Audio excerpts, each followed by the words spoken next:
You're watching South Asia Newsline and here are the top stories we are tracking for you on Tuesday, the 22nd of April. PM Modi arrives in Saudi Arabia, key talks, MoUs and Hajj quota on agenda. Hindu minister in Pakistan attacked, PM Sharif vows exemplary punishment. Sri Lankan church leader presses for dismantling of deep state in Easter attacks probe.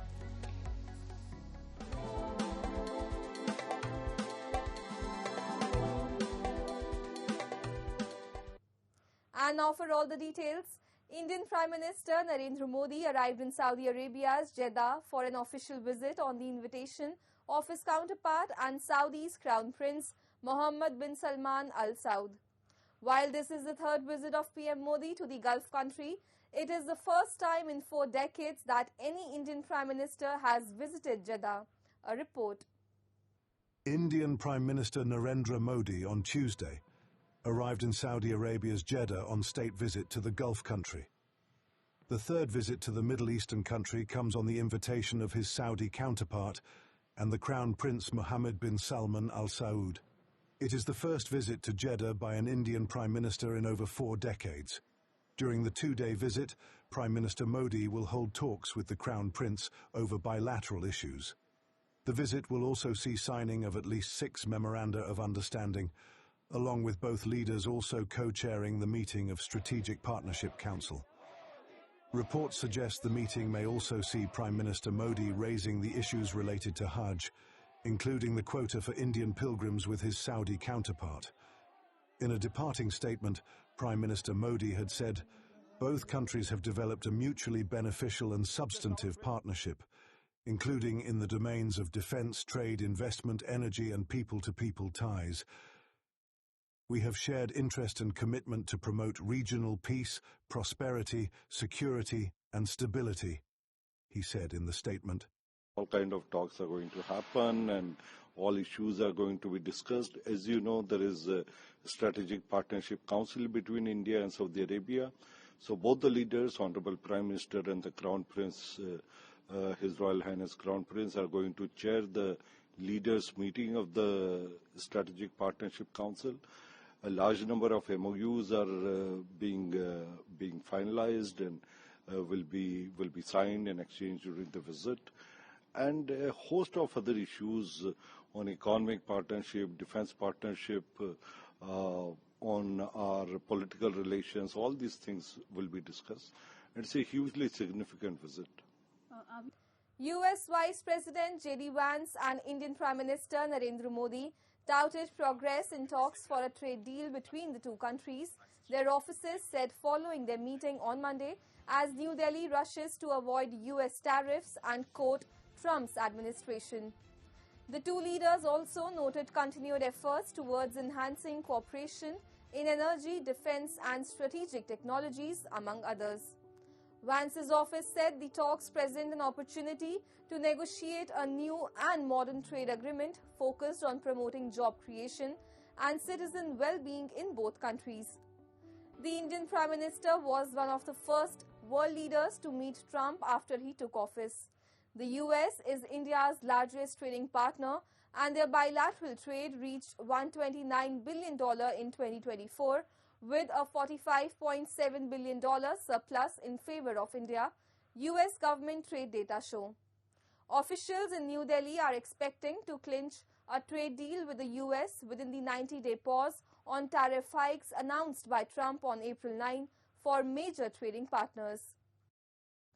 A Hindu minister in Pakistan was attacked in Sindh amid growing unrest over the federal government's controversial irrigation canal projects. State Minister for Religious Affairs Kheal Kohistani was targeted when his motorcade passed through a protest-hit area.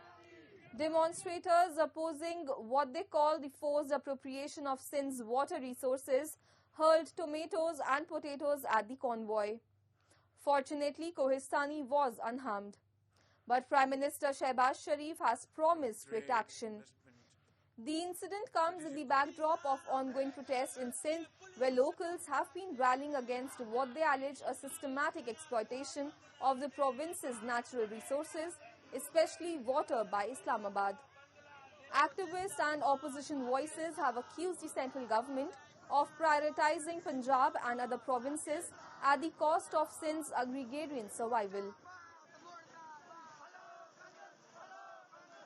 Moving on, in Pakistan-occupied Jammu Kashmir, press freedom is under siege once again. Journalists are facing mounting threats as FIRs have been filed against two prominent journalists, sparking outrage. In a disturbing escalation of media suppression, the government has filed first information reports against prominent journalists in Pakistan-occupied Jammu and Kashmir, including Amir Mehboob of the daily Jammu and Kashmir and Usman Tariq Chugtai, the former president of the Neelam Press Club. The FIRs accuse the journalists of spreading fake news and propaganda, sparking outrage among media circles who view the move as a direct attack on press freedom. In a press conference held in Muzaffarabad, scribes in the region condemned the government's actions. आज हम जो press conference करने जा रहे हैं उसका बुनियादी मकसद ये था कि जो इस्लामाबाद में हमारे जम्मू कश्मीर के जो चीफ एडिटर हैं आमिर महबूब साहब उन पे जो है हुकूमती सतह पे एक FIR दर्ज की गई। इसी तरह नीलम में नीलम प्रेस क्लब के साबिक सदर उस्मान तारिक चुगताई हैं उन पे एक FIR जो है वो बनाई गई। तो हम इन दोनों FIR समेत जितने भी आज़ाद कश्मीर के मीरपुर से लेके ताओबट तक जर्नलिस्ट हैं उनके खिलाफ जो हुकूमती इक़दाम हैं न सिर्फ उनको मुस्तरद करते हैं बल्कि हम उनकी मजम्मत करते हैं। The backlash comes amid sweeping amendments to the Prevention of Electronic Crimes Act, which grants broader powers to the government to arrest and prosecute individuals, especially journalists, on vague charges. As the situation continues to unfold, the journalists of POJK find themselves at a crossroads, caught between their duty to inform the public and a state machinery increasingly intolerant of dissent.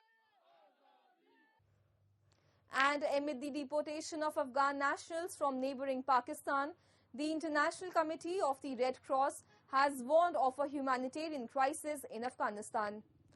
According to the humanitarian agency, surge in migration with approximately 5,000 migrants returning every week is exacerbating the already dire situation with millions facing extreme poverty and displacement.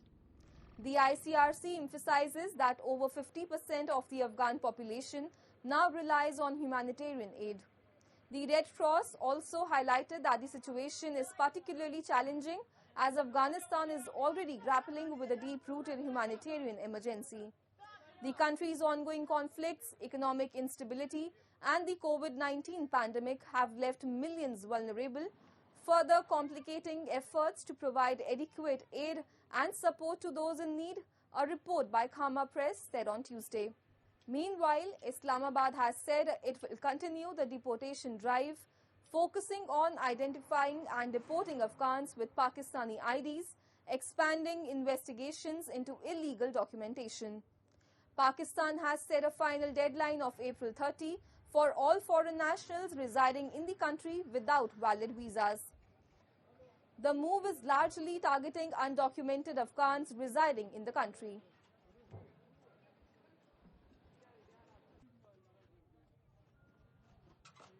Cardinal Malcolm Ranjith, the Archbishop of Colombo, on Monday pressed for the dismantling of what he called a deep state within Sri Lanka, which he alleged was responsible for preventing a credible investigation into the 2019 Easter Sunday attacks.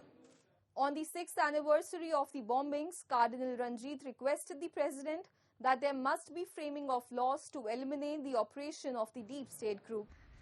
His address came as the Sanaike announced the presidential probe had been referred to the CID.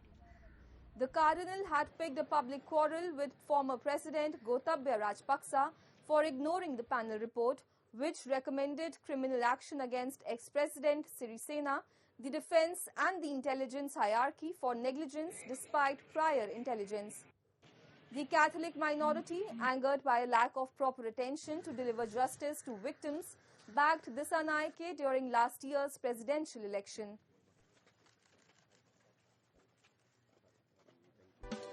That's all in tonight's edition. We will see you same time tomorrow. Good night.